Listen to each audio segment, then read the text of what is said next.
আমি বলছি না ভালোবাসতেই হবে। আমি চাই কেউ একজন আমার জন্য অপেক্ষা করুক, শুধু ঘরের ভিতর থেকে দরজা খুলে দেবার জন্যে। বাইরে থেকে দরজা খুলতে খুলতে আমি এখন ক্লান্ত। আমি বলছি না ভালোবাসতেই হবে। আমি চাই কেউ আমাকে খেতে দিক। আমি হাত পাখা নিয়ে কাউকে আমার পাশে বসে থাকতে বলছি না। আমি জানি এই ইলেকট্রিক যুগ নারীকে মুক্তি দিয়েছে স্বামী সেবার দায় থেকে।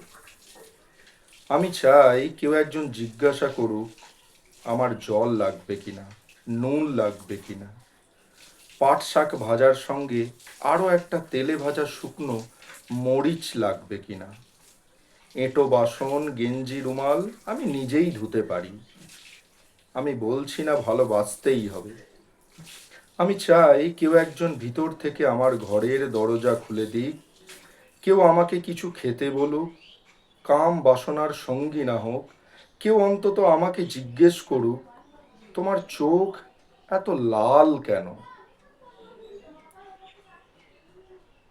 কবি নির্মলেন্দু গুণের লেখা তোমার চোখ এত লাল কেন। বাংলাদেশের কবি, কবি নির্মলেন্দু গুণ, তারই কবিতা তোমার চোখ এত লাল কেন।